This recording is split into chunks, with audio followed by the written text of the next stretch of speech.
Welcome to this episode of Reece's Reviews, brought to you by mygeekculture.com.au. My name is Matt, and I'm here with the guy who I know is obsessed with films. Like, if he could marry films, he would. And then, nice way of putting it. Yeah, and but he is already married, so that's a totally different story Very altogether. happily married, yes. We have Reece, who is the owner of the name of this podcast, Reece's Reviews, because he's just very, very passionate about movies, TV shows, and other bits and pieces. So it's more or less like a generic term to use that we could, bend the rules a bit and review whatever the hell we want. Yeah, so, cinema. Yeah. But this one, speaking of reviewing what the hell we want, we're actually going to reflect on, like, we're recording this at the beginning of July, and July 2025. So we're going to look at what all these blockbuster films and other releases that are coming up, because Reece, you've got an itch you need to scratch. Yeah, so I thought it was something that I was kind of contemplating throughout when I was thinking about this today in a way. So I thought this month, now we're officially in July 2025, is a month that's got a lot of summer releases, what they call in America, because it's summer over there. It's our winter. And it's a big blockbuster month this month. So I just thought, like, we could kind of go in and have a discussion surrounding these big film tentpole movies that are coming out this month, and kind of have like a to and fro kind of discussion about what our expectations were, what we thought about them, what we're kind of expecting out of it, and just kind of go through the discussion throughout all these films. So I've gone through and I've got all the films that are coming out this month, and I just thought we'd go through one by one and just seeing where our mindsets are, what we think of the marketing that's been released for the films, and just seeing how we're going from there. So if you're game, I'm ready to go ahead. Bring it on, Reece. 3rd of July, we have the first of the summer releases for the July, which is Jurassic World Rebirth, which is the 7th film in the Jurassic franchise. And it has a whole new cast with Scarlett Johansson and Jonathan Bailey, and a whole new concept of how they're going to bring things in. So the marketing I have found has been okay. I think the marketing has been okay. It's definitely changing tones a bit from what the Jurassic World films had. I think it's led a little bit more into what the original Jurassic Park had with the horror aspect to an extent, but they've definitely delved deeply a lot into the, what's the word for it? It's pretty much they've delved into the scientific side of things and genetic mutation and things like that more so, and having less of the stereotypical dinosaurs that you would find in the other ones. So I'm intrigued. You have a Jurassic Park movie. A lot of people love dinosaurs and people getting eaten by dinosaurs. It's kind of an easy win in a way. And each of these films, especially the Jurassic World films, have all reached $1 billion at the box office. So they're kind of a guaranteed win in a way. But I personally didn't like the latest one, which was Jurassic World Dominion, which brought back the new cast and the old cast from Jurassic Park.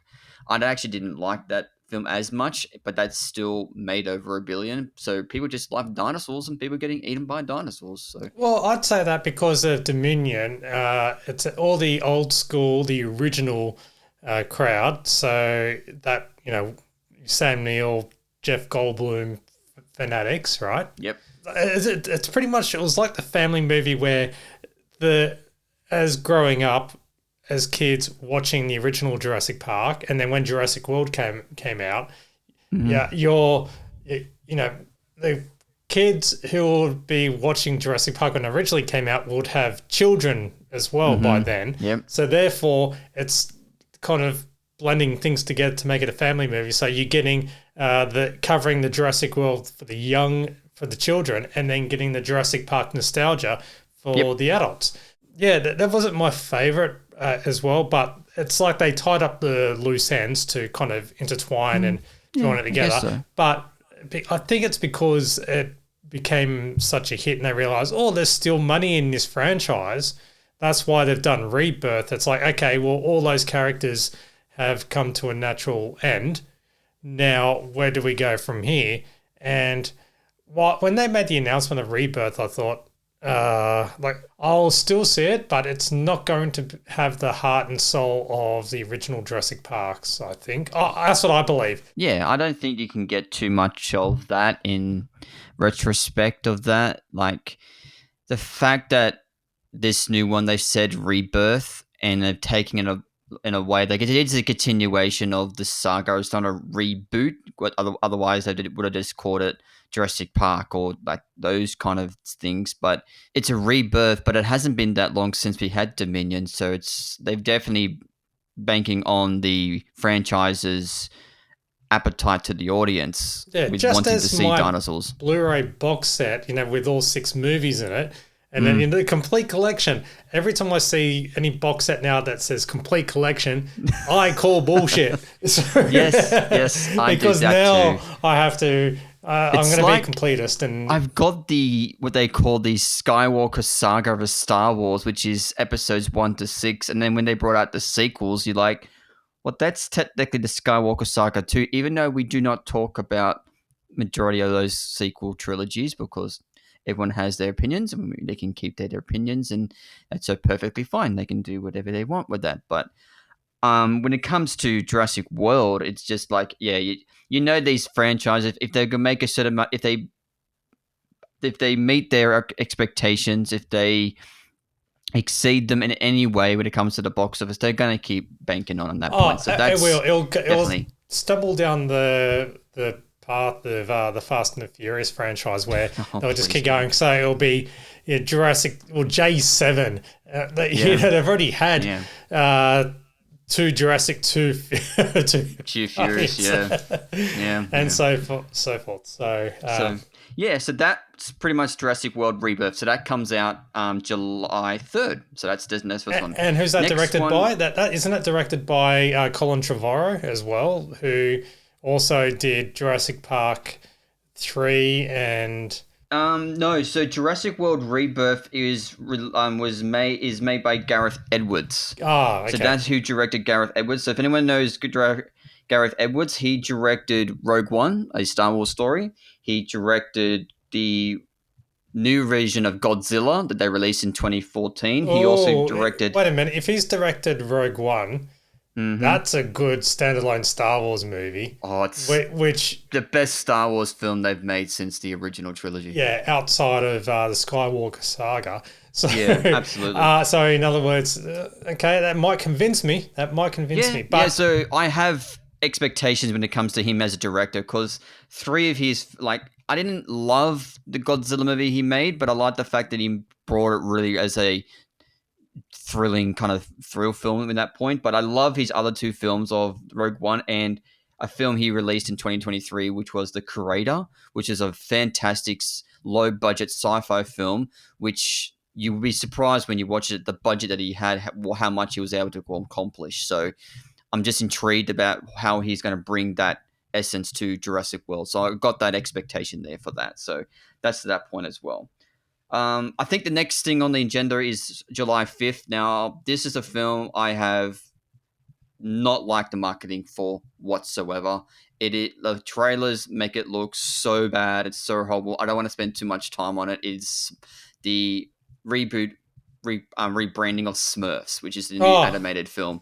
It looks so bad, and I don't know if you've seen much of the marketing, but they look very, very bad. All I know is that influencer Smurf and all this other stuff. It's like, it looks bad. I'm not going to give it a time of day. It doesn't appeal to me, has not piqued my interest. So it's not going to get me going to the cinemas to watch this one, unfortunately. They can get Smurfed. Done. Love the tie-in. Yes, all I know is that I just saw a meme going, it's like, they've really got some big name stars on the Smurfs movie, and then it's just Rihanna as Smurfette, and that's it. Yes. Yeah. Anyway, I don't really care for that either, so we'll just jog on. Skip that one. Yep. Skip that one. Here it comes to July 10th. Now, this is, I would say, is my most I would say yes, it is my most anticipated film of the year. I have a list, I think, of 3 or 5 films that I'm most anticipated this year, and this is number 1. Anyone who knows me, it is Superman. Directed by James Gunn, David Cornsweet as Superman. You got Nicholas Hoult as Lex Luthor, Nathan Fillion as Guy Gardner. I am so excited for this film. I have my tickets for IMAX. I am there opening weekend. I am there. I cannot wait to see this film. Pretty much the restructure of the DC universe. They pretty much scrapped the DCEU. That didn't work, so they are refreshing it for a new audience. Brand new universe, brand new everything. So this is my most anticipated. I have loved the marketing for this film. Everything that they've shown us, I have loved. I love the atmosphere that this film is going to provide, the lightheartedness, the color, the sense of humor that Gunn is known for, but also the heart that he's very much known for to bring through in this character. Like, Henry Cavill is my Superman. I love Christopher Reeve. I love Brandon Routh, Dean Cain, Tom Welling. Love them all.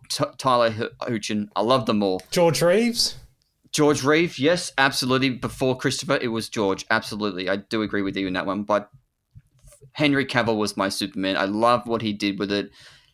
I'm a Man of Steel apologist. I will die on that hill. I think that it is a fantastic film. I'm in the minority where I love that film. It is done. There is so many pondering of questions in that film that it should be. Definitely, people should give that film a lot more credit than it's worth. But unfortunately, that whole DCU was all downhill from there. So, but Superman is my number 1. I cannot wait for this film. It is. I don't want to set myself up as disappointment because my expectations are so high. And the one thing I always say to a lot of people who are wanting to listen to me is don't make speculation become expectation. So we can speculate, we can say this could happen and this could happen and this could happen, but leave that at the door. When you walk into that cinema, leave your opinions and your speculation and expectations at the door and take the film on its own merit. So I'm kind of not gonna. I'm gonna leave myself up to disappointment in a way because my expectations are so high. But I haven't been disappointed with James Gunn. He's given me 3 great Guardians of the Galaxies. Number 2 wasn't fantastic, but I still had a lot of enjoyment out of it. Slither is a fantastic film that he's done. Super 8. What was Super 8? No, Super. Super 8 was the one he did. I love that film as well. So that was very much... Have you seen one of his first films that he's ever done? Remind me? Of course you haven't because you don't know about it. No? I did some research earlier today and I realised that I had a copy of this. I loved this film because it's so terrible. And that is one of those... Tromeo and Juliet, which is a Troma film. And it was pretty much his first film that he was part of the Tromaverse.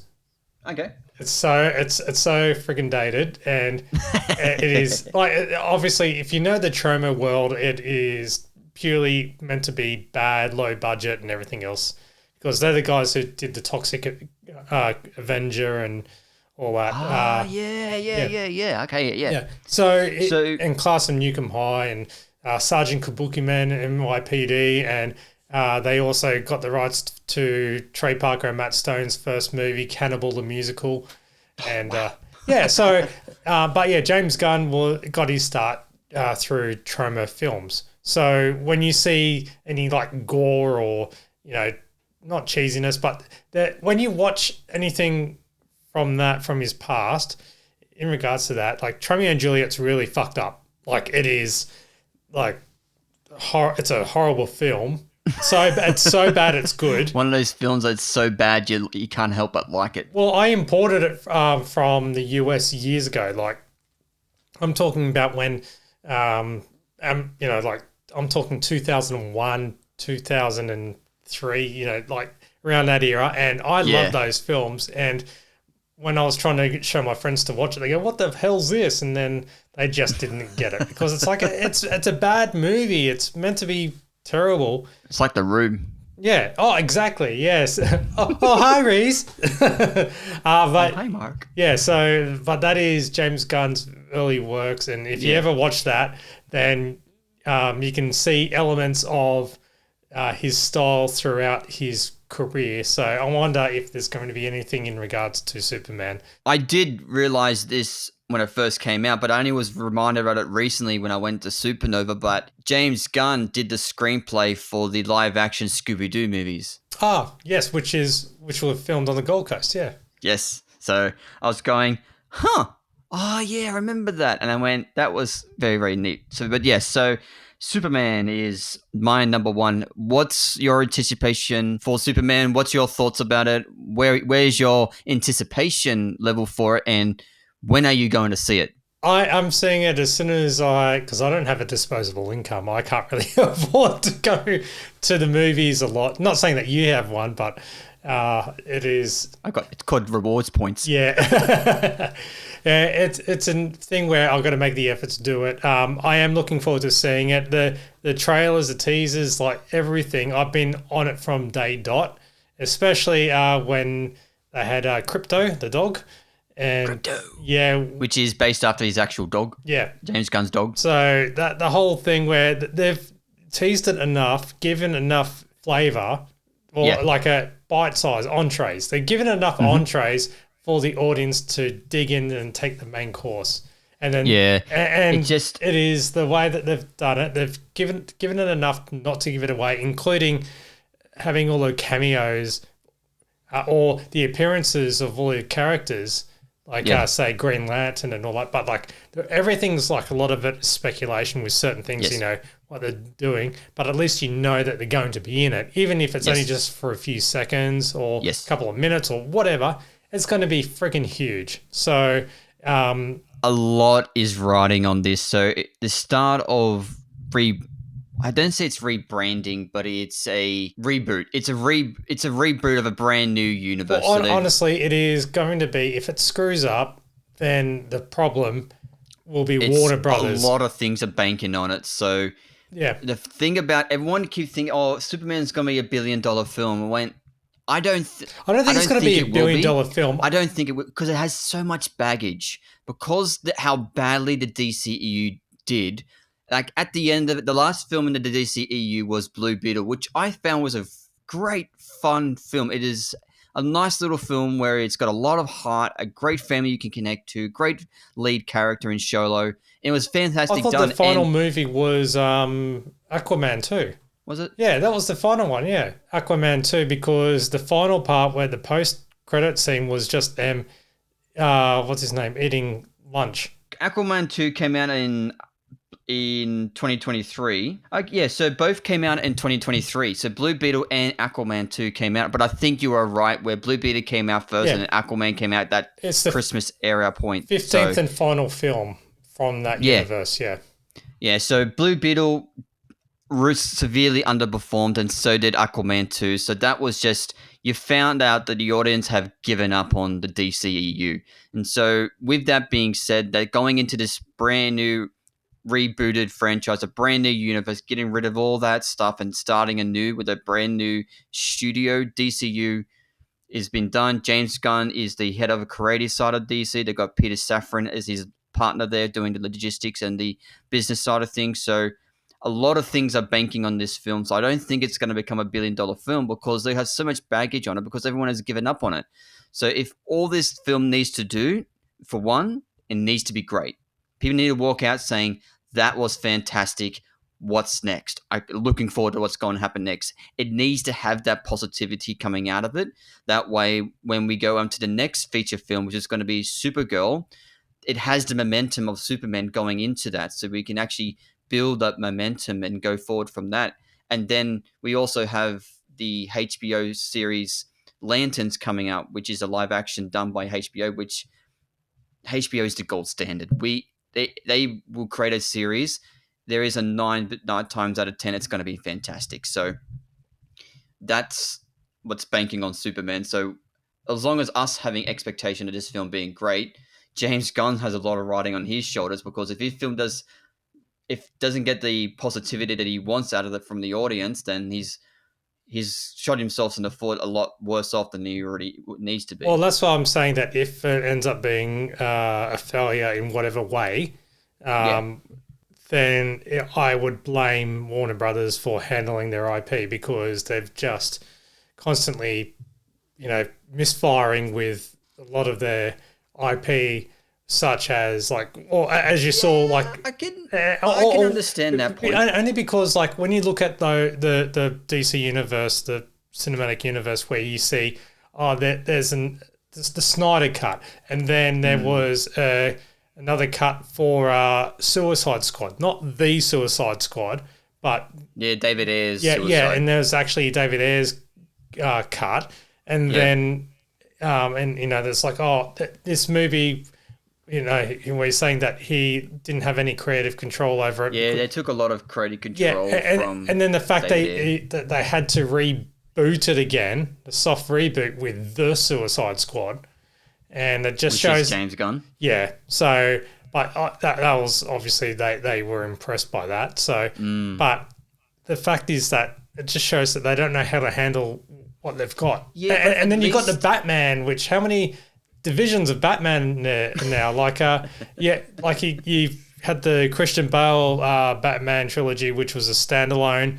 Then you've got the Ben Affleck, which is all part of the whole universe.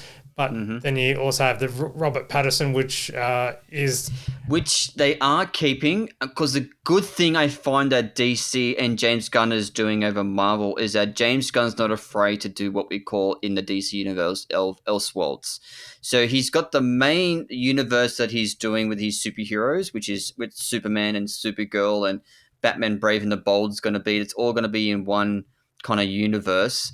But Matt Reeves is the Batman. Is also going to continue, but that's going to be an Elseworld. It's going to be separate to something else, and everyone's thinking that they're going to be confused about having two Batmans going on at the same time. But no, one's Elseworlds and one's in the main kind of universe. So like a Crosses on Infinite Earths type thing. Yeah, in a way. So you've got different ways of interpretation of that. So you got one Batman, which is Robert Pattinson, and then we got another one in James Gunn's main universe within, which is we're going to be introduced to him in Batman Brave and the Bold. So that's upcoming for that. So that's the differentiation between the two. So just different storytelling. Absolutely. Going back on track with the July releases, that was Superman. So number one participation film of the year. Can't wait. That's fantastic. Next one on the rank is switching genres to horror, which is what we call a soft reboot, which they did this with another franchise a number of years ago with Scream, and they're getting the same treatment with I Know What You Did Last Summer. Well, they did, with the I Still Know What You Did Last Summer. They had the unknown fate of Jennifer Love Hewitt being dragged under the bed, and that was it. Yep. But now... Yeah. So this is a soft reboot in a way. So they continuing the saga. So they've got the first two pretty much as a soft reboot and sequel to the original two films. So I Know What You Did This Last Summer, and I Still Know What You Did Last Summer. This new film brings back Jennifer Love Hewitt, brings back Freddie Prinze Jr., and has a whole bunch of brand new young cast members along with some other actors coming in as well. So, for example, we've got Austin Nichols joining the cast, a bunch of other returning ones as well, from my understanding. Now, I remember seeing the first one when I was young, so I don't have a vivid memory of the first one, and I never saw the sequel. So this is a one where I am intrigued about it. I haven't seen too much of the marketing, so I don't think they put too much. They spent too much on the marketing, because I've only seen one trailer, and they haven't done too many TV spots. Or because the film doesn't come out until the 17th. I think they're starting to ramp up the publicity with the actors and the filmmakers to put them on the press circuit. I'm actually going to, before the 17th, I am going to go sit down and watch the first two. They got them on streaming services. So I am going to go through with that aspect and watch those films. So people following me and following my Letterboxd, you'll see those editions coming up in the next few weeks. And what's your Letterboxd account? CashelSkyGuy. I'm actually looking forward to it. I love all genres. I love my horror. I love the fact that this franchise is not known for its gore. It's more about the scaring and the thrills and those kind of things. So I'm actually intrigued about going back and rewatching the other two. Are you also going to watch the third movie? This is technically the third movie? No. There's another one. Is there? Yeah. Is there really? I'll always know what you did last summer, but that went straight there he is. I know. I wasn't going to take into account that one because it doesn't have Freddy or... No, but it is still part of it all. I know. It was basically taking the name. Do you think I should really watch it to get me up to speed with this brand new one? Be committed to it. Just do it. Be committed. Yeah, just do it. Be committed. So, okay. Yeah. All right. I'll give it a go. If it's on the network or streaming and it's there availability, I will sit down and watch it because you have said it. Are you also keeping those people who get residuals for watching it? Do they really get residuals from streaming? I don't think they do. Yeah. Did they? Okay. Yes, they do. Fair enough. Okay. So that's on the 17th. Now, do you have any expectations, any interest in I Know What You Did Last Summer? I have zero interest because I feel like that, like I had seen the first movie when it came out and I was like, So I just... I also have a bit of a crush on Jennifer Love Hewitt though. It was just... I'm a Scream person of that time. So am I. And then I'm just going, that's a direct rip-off. And then when I Still Know What You Did Last Summer, I didn't really pay attention to it. I haven't really seen it in full other than just the odd bits and pieces where they, just when I flick it on TV or whatever, I happen to get the tail end of it or whatever and go, that's what happens. And then... Yeah, then when I saw it was a direct-to-video movie for the third movie, I just gone, they're just trying to milk it to keep the rights to the franchise. Like you said that the Scream is your franchise, which I agree. If I had a choice, Scream is, I love the Scream films, but the first Scream came out in '96, and the first I Know What You Did Last Summer came out the following year. So you kind of think like. They released Scream, but they were probably filming I Still Know What You Did Last Time around the time that was being Scream released. After so you wouldn't Scream think they were trying 4. to copy it. It was just unfortunate the fact that you've got two films kind of released simultaneously a year apart, which had very similar plots in a way. Yeah, I guess so because that type of teen slasher movie was at the time. The cool thing of the 90s. It definitely was. But yeah, with this, I'm not really interested in it because I just feel like that they're kind of trying to force the characters back in again. Well, they're doing this. I think it's the common trend. They're doing a lot of legacy sequels. So they found that. Yeah. I think since Top Gun Maverick, they've just realized that they can bring back these legacy sequels. No, not Top Gun Maverick, but like when you think Scream. Yeah, but that's what I'm saying. You started with the trend in a way with Top Gun Maverick bringing back legacy sequels so many years after, and then they brought back Scream, and then they brought back what was another one? They did Coming to America, which wasn't that good. And then you got Beverly Hills Cop, and now you've got I Know What You Did Last Summer. So they're realizing that these franchises have a afterlife. They're bringing it into a new generation so people can go back and reflect on the original ones and then bring them into a new universe, a new generation, and then being able to go forward and hopefully bring out more of them and span and get more money for the studio. So that's how we do it. And if they do well, we can do it. Come on, hurry up and make Police Academy 8. I am keen for Police Academy 8. Well, I've never seen any of them. Oh, goodness gracious. You got a lot of watching to do. I do. Now, this movie I have zero interest in. I Know What You Did Last Summer, the soft reboot. I have zero interest in that. Well, that's leading on to the next one on the list of July 24th with the Fantastic Four First Steps, which is the last theatrical Marvel Studios film for the year. It's kind of crazy that we're going into the end of July and we've already had all the Marvel Studios properties theatrically been released. So we had Captain America: Brave New World at the beginning of the year. We've had Thunderbolts, and now we've got Fantastic Four: First Steps. So my anticipation, like Superman has always been my number one. When it came to the 3 Marvel MCU films being released this year, out of the 3, Thunderbolts was the one I was most looking forward to out of the 3. But I still love the Fantastic Four. They are the first Marvel family. They are the definition. They're the first Marvel characters to come out as a family. So I am looking forward to this. I like Pedro Pascal. Vanessa Kirby is beautiful and amazing talent, and I cannot wait to see what she brings to Sue Storm. And the marketing has been okay. I think the marketing's been okay. I think the latest trailer they dropped, the final trailer, was fantastic.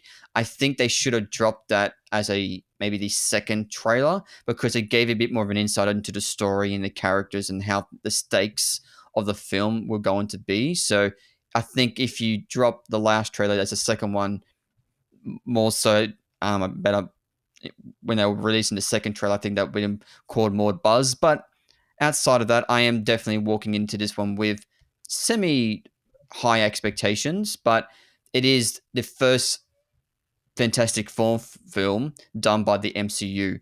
We've had 4 Fantastic Four films, all have not done well. I am a Fantastic Four apologist for the Chris Evans adaptation. I am in the minority where I actually thoroughly enjoy that film. A lot of people don't like it. I actually quite enjoy it. The second one, there was a lot of issues with that one, but I also just like Jennifer Love Hewitt, I grew up having a massive crush on Jessica Alba. So when she was playing Sue Storm, she had me already. So I grew up watching Dark Angel and all those kind of films with those series and things with Jessica Alba. So I'm an apologist when it comes to that first Fantastic Four film. So that was mine, but I'm really looking forward to it. And the best thing for our listeners is that you and I are seeing an advanced screening on this the day before it gets released on the Thursday. So yay! I'm looking forward to being able to experience a Marvel film with you with pretty much a sold-out cinema. Like when you're saying about the whole 3 films for Marvel, with the 4. Oh, for this year?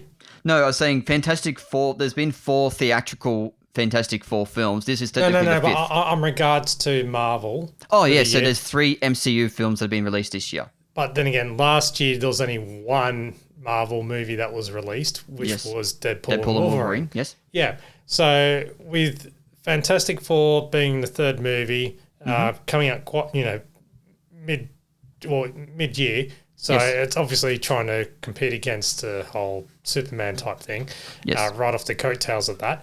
I am looking forward to the Fantastic Four movie. 20th Century Fox films, the Chris Evans ones, they were aiming too young and too cartoonish. That's why... For a younger audience, they weren't mature films. Yeah. So now, because this one, it will be M-rated. But the thing is, the only thing I'm worried about with this film, with the First Steps, I feel, and because the baddie in it, the villain being Galactus, he triggers me. I love Galactus, and I also hate Galactus because I feel like that I have because of Galactus, this movie might trigger my megalophobia. So that's a new word. Oh, that means it's a fear of large objects, large things.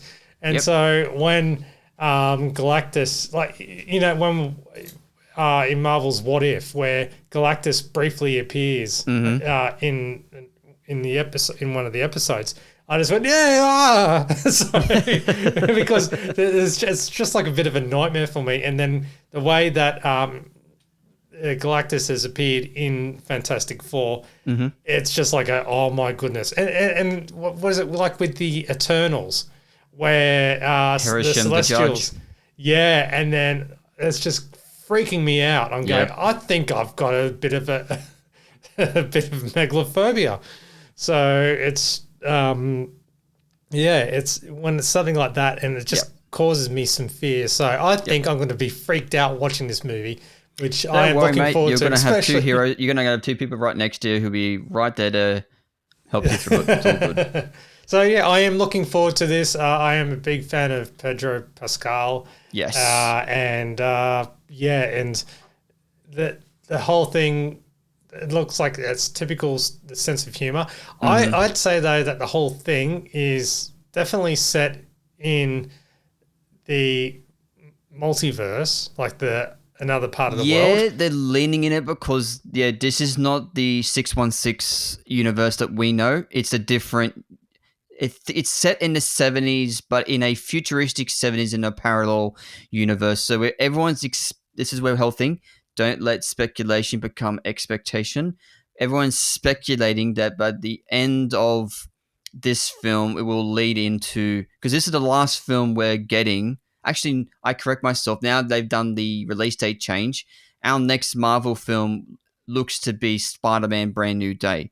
Because it was going to be Doomsday, but they moved that to Christmas 2026. So now it's Spider-Man Brand New Day is coming before that. So our next film is going to be Brand New Day, which is going to lead into Doomsday. So everyone's kind of expecting, because they want the Fantastic Four to come into the main universe that is...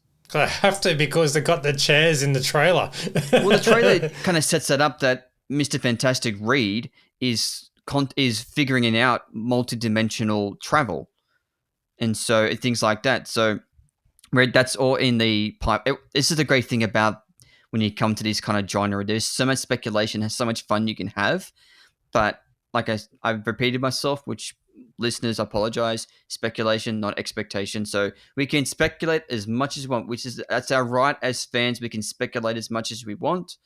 But don't go into the cinema with those speculations becoming expectation. Leave them at the door and enjoy the film for what the filmmakers and the people behind it want you to enjoy. So hopefully we walk out of this film finding that it's Marvel MCU going back on form. I found coming out of Thunderbolts is when, yes, the Marvel universe is getting back on track. It's a great film, and I just hope that Fantastic Four follows that suit. So that is my last points on that. Anything else you want to add with that? No, I just realised, though, I need to watch Thunderbolts before I watch Fantastic Four. So after we finish our recording for this episode, I'm going to get straight onto it. Awesome. No, I am looking forward to it. Hence the reason why I've already bought tickets for it. Yes, we do. Advanced screening. That's going to be awesome. So the last two films that have been released in July, both on the same day of July 31st. To be completely transparent, I haven't seen too much marketing about these. These films don't appeal to me too much, but I will give them a little bit of a say on this podcast. One of them is Bride Hard, which is the new Rebel Wilson comedy that she's done, which is an R-rated comedy with her Pitch Perfect co-star, Anna Camp.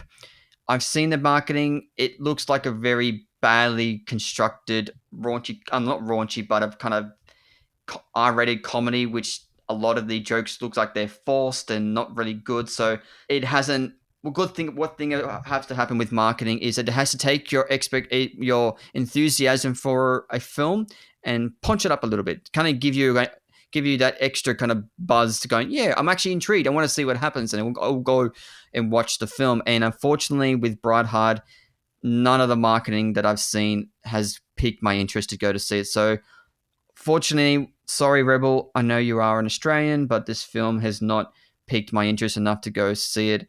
And I don't think I would be watching it when it comes out on streaming, because it just, from what I've seen, it just doesn't look... It's going to be one of those films where a lot of... It looks like it should be funny, but a lot of jokes just don't land for me. So with yourself, Matty, have you seen anything about this film? Do you know much about it? I didn't even know about this film until I read a review on it briefly. Like just a headline, pretty much. And I'm a religious reader for AV Club, and saw that things didn't shine well for Bride Hard, but I take reviews to a grain of salt. Depending on where you get them. Oh, yeah, like I read purely for entertainment purposes. So I just go, oh yeah, that's your opinion, let me take mine.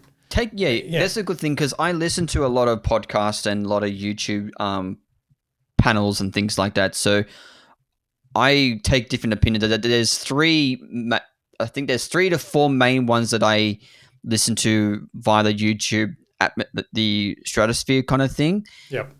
At least, and the good thing is each one of them have a different interpretation of films. So I've just finished watching The Last of Us. I literally, before we jumped onto this podcast, finished Ironheart. So going on to these pundits of YouTube and these channels, they all have different interpretations of Ironheart. For example, like watching the first 3 episodes last week, all 3 of them, well, 2 of them loved it, absolutely raved about it. One of them said, it was okay.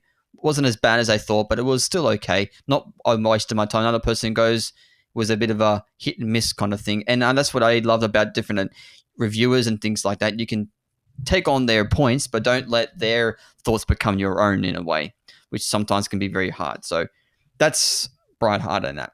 I'm not part of the target demographic. So cool. It's a non-applicable film for me. So no. Cool.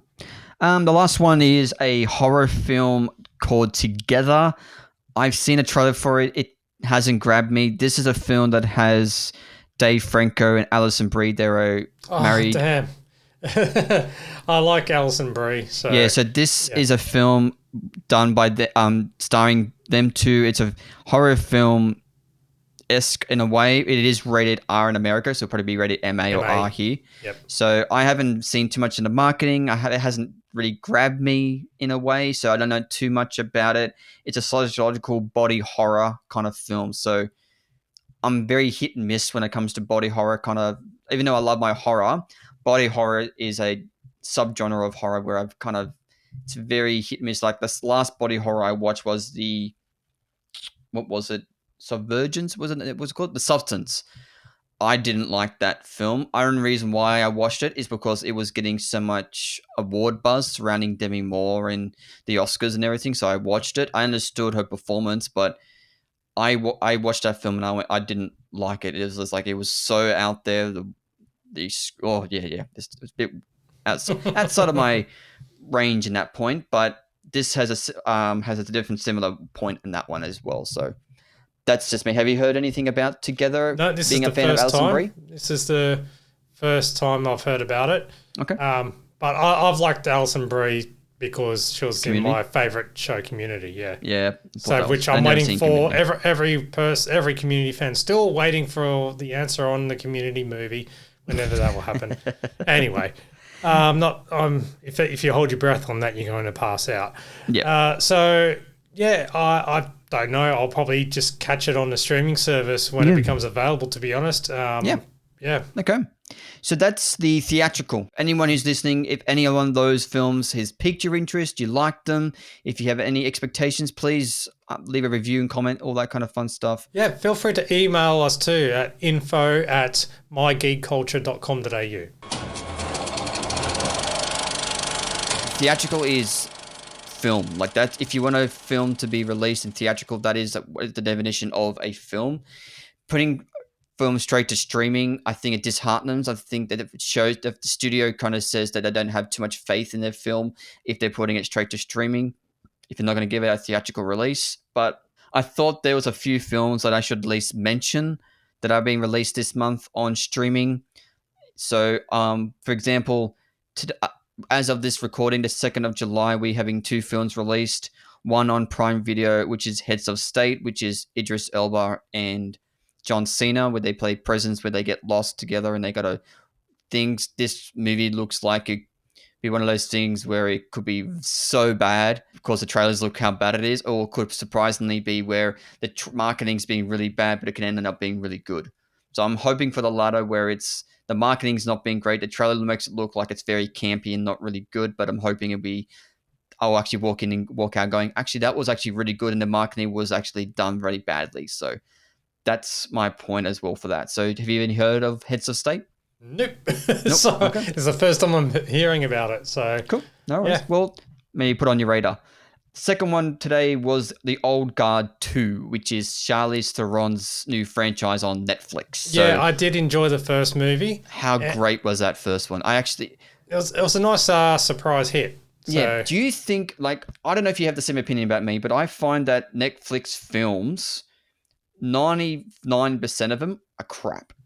yeah, Maybe the 1% are actually great because they put so much effort into their TV shows, which a lot of them are great, but the movies, because they spin out so many of those films, majority of them are just Netflix not is like worthy. a sausage factory for movies where they will Yeah. just churn They it don't out. care about They get the big quality. It's more about quantity. yeah, they get the big name stars, they get paid and so forth, and then as soon as you go, oh, I'll sign up to Netflix, bam, watch it, and then it's like they count that as a download or a view, so you're part of the stats anyway, and Yep. you're subscribed for a month, so they've already taken your money. Yeah. So I loved the first one. I thought it was a great new franchise that they could spin up, which it definitely worked. They've got a second one out of it. It was original concept, which I liked. Charlize Theron kicks ass as she always does, and so I was looking forward to it. And they said they were going to greenlight a sequel. More so than the fact they've got Uma Thurman as the bad guy. Now, I've loved Uma Thurman since Pulp Fiction and Kill Bill and all those kind of films. So I'm so much looking forward to sitting down and watching this Old Guard 2 and seeing what Charlize Theron has brought back to the table with this new installment, how things were left in the first one, and then going into this one. So I'm actually hoping that they've actually put as much care into the first one as into this one. And I have expectations so more high that hopefully this one will deliver. How about yourself? Same. I think it will be up there. It'll be interesting where they take the story. But I've actually forgotten how the first one went. I will be doing a rewatch. It's been a while, but yeah, when I remember watching it and for the first time on Netflix, and then I went, oh yeah, this is great because Charlize Theron's awesome as an action star. Yeah, she is. Atomic Blonde and Aeon Flux. Yes, I like that movie. But she's just really good with that, and I've Charlize I've got a soft spot for her, big time. Yeah. So I am looking forward to the Old Guard too. Perfect. All right. Now this is a personal one for me, just because of my absolute fandom. On the 8th of this month is a new documentary being dropped for Simple Plan, The Kids in the Crowd. Now, Simple Plan is my number one favorite band of all time. I have been following them since their inception, since their first album, No Pads, No Helmets, Just Balls. They have been my favorite band. I've seen them multiple times. They are one of the few bands I will always go and see each time they come to Australia. So when they said they were doing a new documentary on how they got started and telling their story about how they started it and how they came to be the biggest band that they are today, 20 years later, and still going strong. This is a documentary I'm so looking forward to checking out on Prime. Anyone's following on Letterboxd, you'll see my review coming for this on hopefully the weekend of the 8th of July, which will be next week. So I know you probably don't have any interest in Simple Plan, but no. I just wanted to point that out there. So the plan to make this documentary was very simple. Yes. Okay, thank you. Very simple. Alrighty. So that was just for me personally. I know it's not much on your point, but the last one would be on the agenda will be right up your alley as well. I have such nostalgia for this film that is not funny. This film still makes me laugh to this day, and it stars one of the comedic geniuses of the 90s, which is Adam Sandler, Happy Gilmore 2. Now, this film has so much potential to be bad because it is Netflix that is doing it. They're not doing a theatrical release. It's going straight to streaming. Some of Adam Sandler's recent films for Netflix have not been the greatest. I personally did not like his films that he did with Jennifer Aniston, Murder Mystery. Didn't think that they were okay. They weren't fantastic. A lot of his films have been very much hit and miss lately, but I have such a love for this first Happy Gilmore film that is so funny.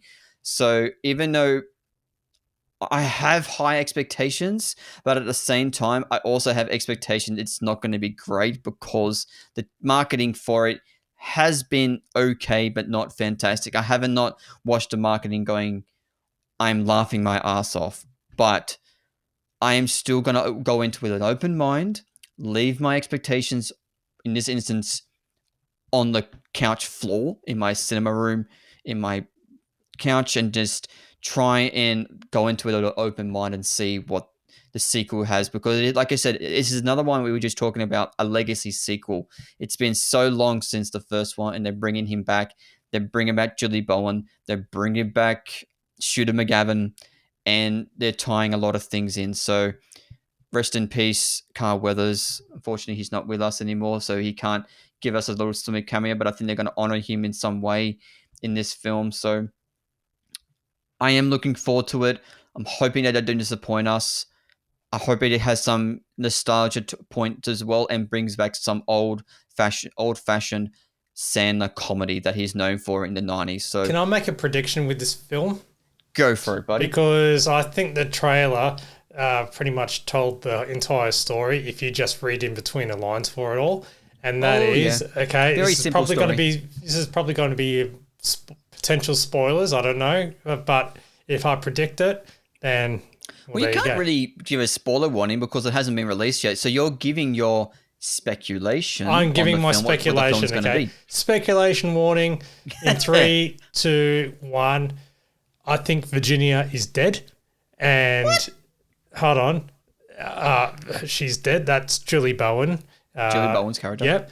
And the reason why he's gone back to playing golf again is to raise money for his daughter's intuition. Oh, what do you call it? The studies, like dancing study. Oh, all that stuff. It's just basically a fund to raise funds.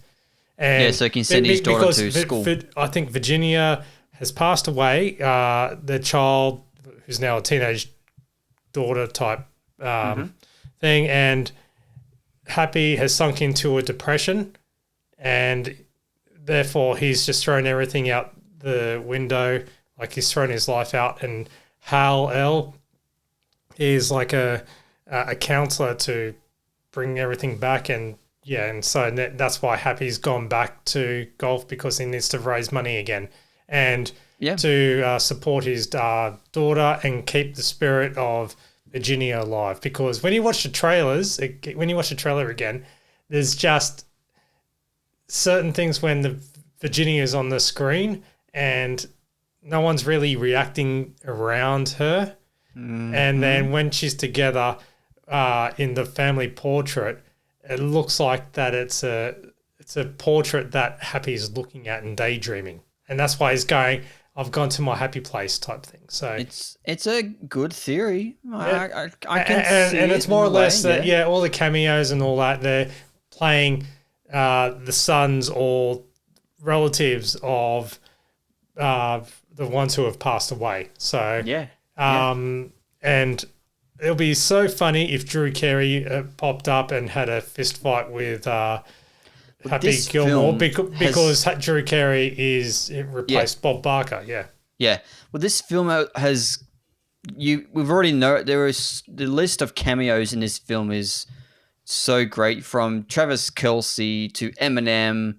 There is a lot of cameos in this film. That's Bad Bunny as well, and Bad Bunny and things like that. So I just hope that they don't bank on too much nostalgia and give us also a good continuation of the story and the characters behind Happy Gilmore, and give us some new, fresh contrast of the story and the world. I'd say that because comedy. Of that, and because it's now 30 years later, just about. It is Billy Madison and Happy Gilmore are the movies that made Adam Sandler a star. Because and Bulletproof. Bulletproof, but under the Happy Madison, he did make his production company named them after those two movies, Billy Madison, Happy Gilmore. So he was all part of that. Terrific. Yep, that's his dad. So I'd say it'll have a major strong family feel, and that's what he's been doing lately, is trying to integrate his family in the movies a lot that he makes.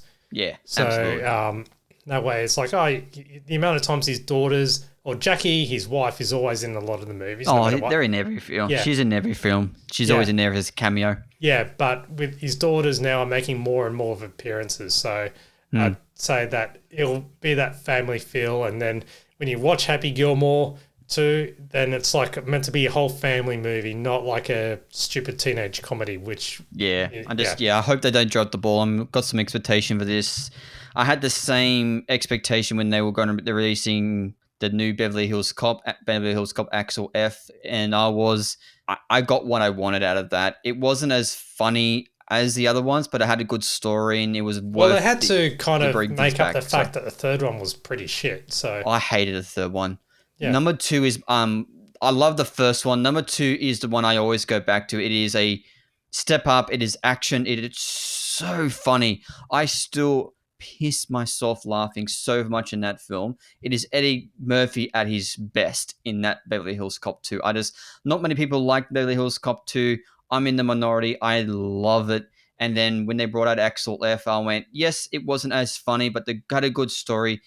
Eddie Murphy was still doing Eddie Murphy's mannerisms and things like that. And so definitely enjoyed that. So I just hope I come out of it not disappointed, going, yes, they won't be able to beat the first one because the first one's a classic. You can't beat that, but at least they don't try and go overboard. And at least I can get walking. You know what? Yes, it's not as good as the first one, but I still don't regret watching it. It was a good bit of fun. It was a good follow-up. That's what I'm hoping for. With Happy Gilmore 2, they'll open up with another Lynyrd Skynyrd song instead of Tuesday's Gone. And don't use Sweet Home Alabama. They use Freebird, which has got a bloody awesome guitar solo in it. Yeah, man. Yeah, man. Yep. Well, that's July, everyone. So I just thought that was kind of a good way to do starting off a brand new year, brand new month. Sorry, it's got these massive blockbusters coming up, and what we thought would be coming out, and what expectations were, and what our thoughts were. So I kind of think if anyone else has that, like the legend here has said, if you've got any thoughts and feelings about it, where can they send us comments, Matt? info@mygeekculture.com.au. Email will be in the show notes. Before we kind of wrap things up, I just want to take a few minutes, if you indulge me, Matty, I did see 2 brand new releases in the last week, one of them being F1 and another one being M3GAN 2.0.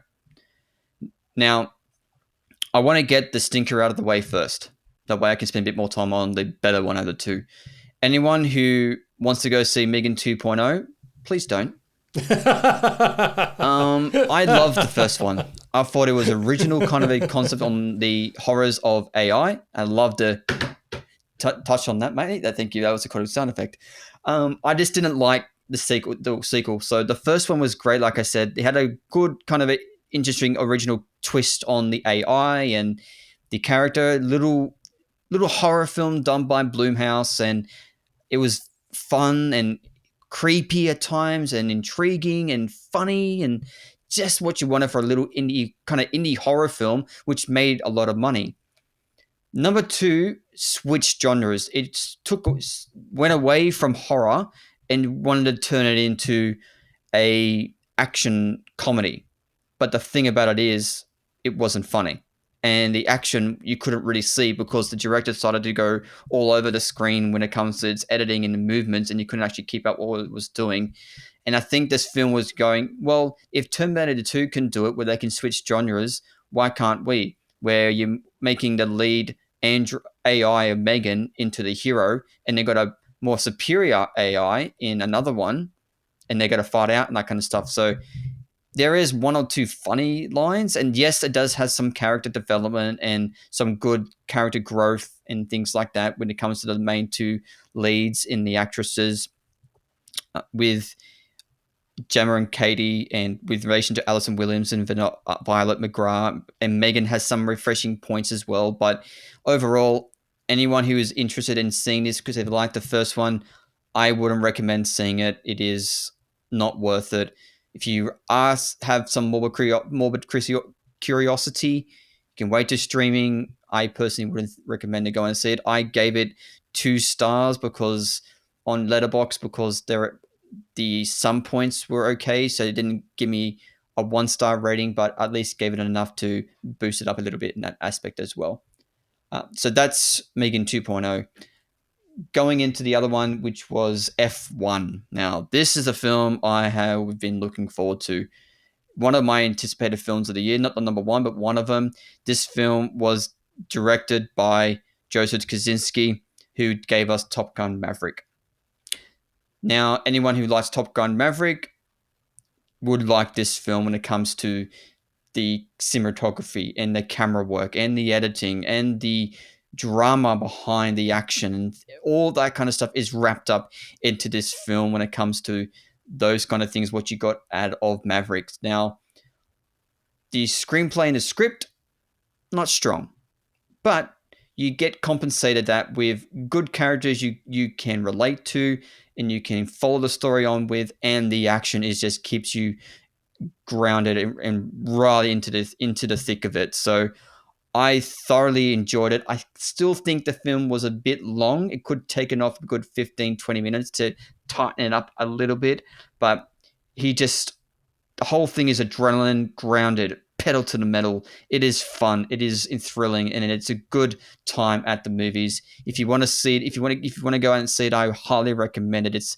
sit on the biggest screen you can, because the way the racing scenes are shot and the way they moved it, I would suggest going to watch it and then jumping onto YouTube and watching some of those behind the scenes scenes about how Joseph crafted those Formula One cars and actually created those cars and put the cameras on them, and how they used it for those scenes and got Brad Pitt into it and got him driving and got his co-star Isaac into it as well. So I gave it 4 stars. I didn't give it 5, but due to the story problem and the lack of complexity, in that aspect, because there's not too much. It's very predictable in a lot of ways. There is no, oh my god, I didn't believe that happened. There is nothing of that. It is predictable in a lot of ways, just like Top Gun Maverick was, but you walked out of there having a fun time at the movies, which is what you want. You want to go into the movies and having a fun time.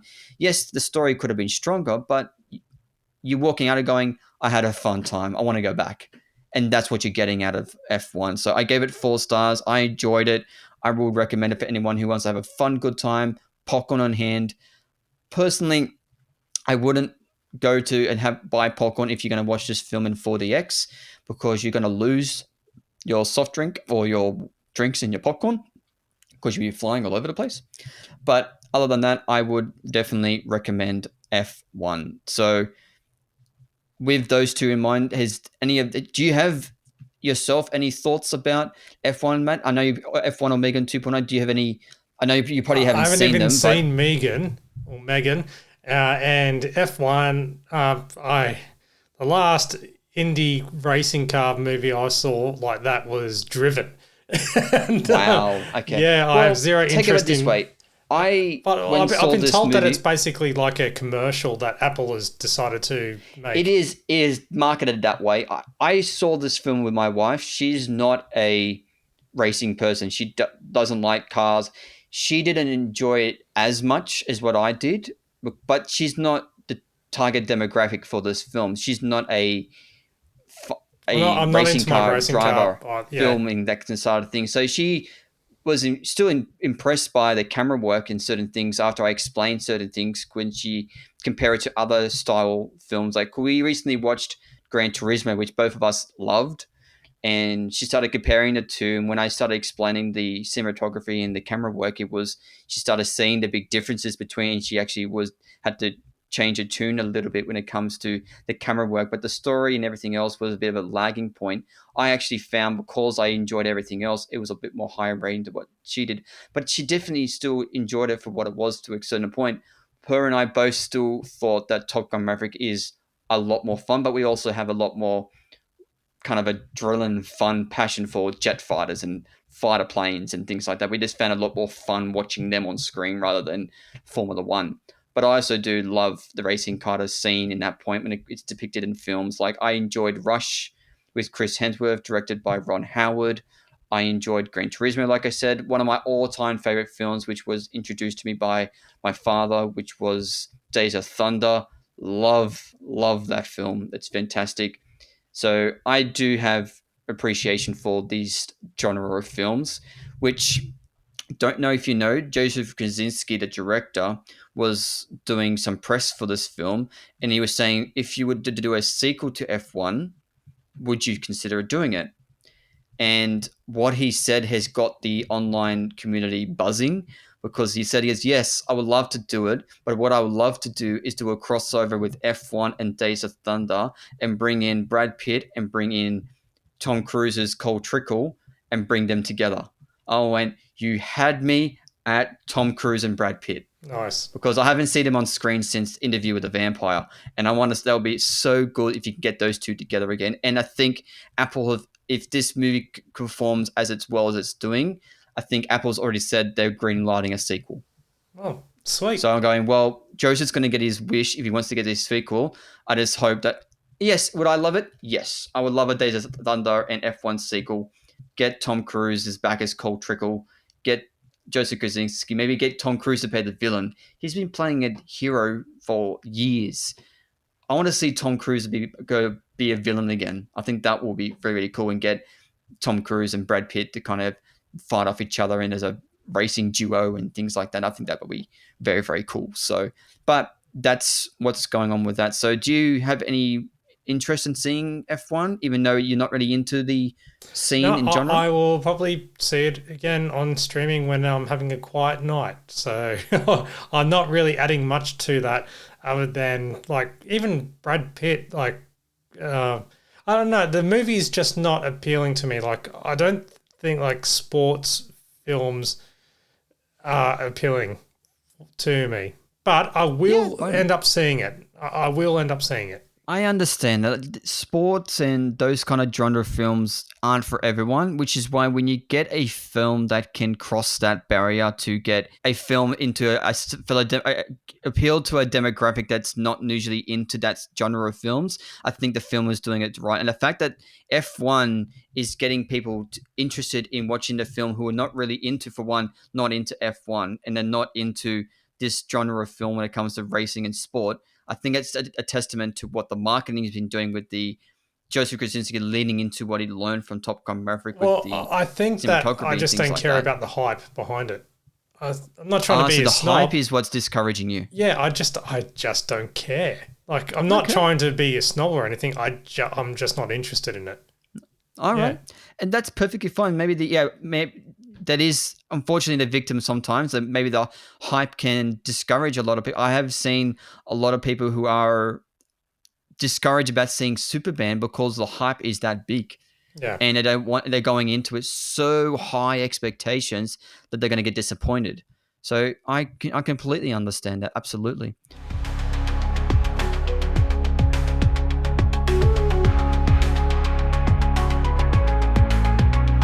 So yeah, that's the latest on my Letterboxd, and pretty much the latest 2 new release films. So this episode, I find it was different. I did a bit of a change of pace for a lot of things, but definitely still was able to cram in some films that I definitely have been watched and have been listed on my Letterboxd. And I look forward to doing what next. And hopefully, the way things are going, we can try and keep this up and kind of do like a weekly release for people and kind of get things going with more releases and things like that. Maybe change things up and maybe do a review on a season and things like that of television. Maybe you can let me know about some things that you watched that I can quiz you on. Well, I am looking forward to the new season of Dexter. Resurrection. Well, I would love for you to let me know about, because when it comes to Dexter, that starts from July 11. Okay. Well, the thing is, when it comes to Dexter, I think I've seen the first 3 seasons of the original series. What was the season when John Lithgow was the villain? That would be the 4th season. Okay, so I've seen the first 4 seasons, and then I kind of wheels it out with it. I found I found after that I'm going, there's not much more of this series I could take. I couldn't really get too much into it, but I would love, because you are a fan of, I would love you to review on that new season, because is that getting released on Paramount Plus? Correct, yeah. So I'm going to have to sign up to that. So, but I don't think they don't do weekly. They don't do all weekly. Season at once. So they'll be weekly release. So yeah, maybe what I'll we'll build do it up, is, and then towards the end, like once. Yeah. So when we get to the later season, what we do is when they release the finale, we'll do as soon as maybe a day or two later after the finale, we'll do a review on the entire season, see what you thought. Maybe we can do when we do our next week's episode. You can tell us what your expectations are and what your thoughts of the season going in, and then we can come back to it. Of course, yeah, because I'm a big Dexter fan. I've read the books.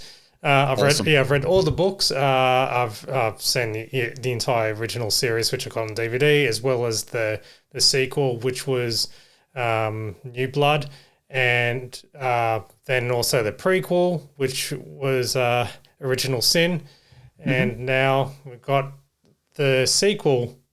So again, I heard Dexter of, Resurrection. I think a lot of people were raving about the prequel series, how great that was. It was actually quite interesting. I did watch it, and they did it pretty well, especially where it's got your favorite in it, Sarah Michelle Gellar. She's intriguing. I'm not saying she's one of my favorites, but I'm just she will always be Buffy to me. So. Yeah, I've actually I think Daphne. She would be Daphne's. Daphne and Buffy. Yeah. Daphne, Scooby-Doo, yeah. Yeah, Daphne and Buffy. Yep. But yeah, I think the next series that's premiering that I'm coming up to is this third season of Strange New Worlds of Star Trek. That's the next series that's on my list of things coming up. I've just started watching Jensen Ackles' new kind of action drama Countdown. So that's been really, really good lately. So I've been catching up on that, and I've just jumped on the bandwagon as my brother's been pushing me to watch Stranger Things. Yes. So I'm about 5 episodes into the first season, so I'm trying to catch up before the new season drops. Do that. You're running out of time. Do it. But yeah, that's everything. So is there anything else coming up that's on your wheelhouse? No, other than Fantastic Four and Superman and Dexter Resurrection. That's really as much as I've got on my plate right now, because it is like I used to just consume too much, and now I really have to pace myself. So you got to find things that really just jump out at you, really want to see. Exactly. Like I didn't even watch or finish off season 2 of Andor yet, because I'm missing out. I will be getting it again. I had to cancel Disney Plus for personal reasons, so I'm getting it back again. So nice, yeah. But so some other bits and pieces. Those are my 3 main things at the moment. So cool. If I get too much ahead of me, then I can drown. So I can understand that. Yeah. I am a victim of that. I do consume a lot of content, and there's a lot of series, so I've got to pace myself about new things I'm watching. I also I'll put it this way. I had subscriptions to a lot of streaming services. I've cancelled them all, right? Yep. Because when I look around when I'm sitting on the lounge, the amount of DVDs, physical media that I've got, I buy, probably watch it once or not even watch it at all, but I buy because I get them on sale, or I know it's going to be a collector's item or whatever. And I've started to watch my physical media again, and It's like trying to complete it all. It's like, yep, cool. And then once I get through what I want, then I'm going to look at offloading them. But in fact, there's 2 movies which I'm going to challenge you to watch, which I need to give you the physical copies of, because I upgraded them to 4K versions. And so I'm going to give you my original DVDs of, one is Wake in Fright from 1971, and the other one is Houseboat. You're pushing Horror. It now. Yep. It's gone back a bit. Yeah, and Houseboat Horror from 1989. Well, I do have some, when the version of classics, I do have some on my agenda to watch, so we're coming up on the podcast soon. So by means of Casablanca, The Man Who Shot Billy, was it The Man Who Shot Liberty Valance. I also what about some Australian classics as well. So what about the French Connection? Did you end up watching? No, that it is on the list. Yeah. I do have some free nights coming up, so that's on the list of things to watch. The French Connection. I'll be watching that. We got plenty to watch, and then we also got plenty to talk about when we do get to that. Yes, we do. So yeah, definitely on the list. I'm slowly going through the classics, and then also coincides with the upcoming new releases as well. So excellent. Well, that pretty much ends this episode of it's a pretty much a wrap up of what's coming out in July, as well as Reece's dovetailing reviews of M3GAN 2.0 and F1. So Thank you, Reece, for spilling the beans on your thoughts. I hope you are feeling better getting that all out. Yeah. As well as thank you for listening and downloading and listening to Reece's reviews. Thanks to mygeekculture.com.au. And if you want to supply us any feedback, feel free to email info@mygeekculture.com.au. And don't forget to keep following, subscribing, leave a review. So again, thank you very much, and we'll catch you next episode. My name is Matt. This has been Reece's Reviews for mygeekculture.com.au. And it is produced by Matt Fulton Productions, mattfulton.com.au. See you later, everyone.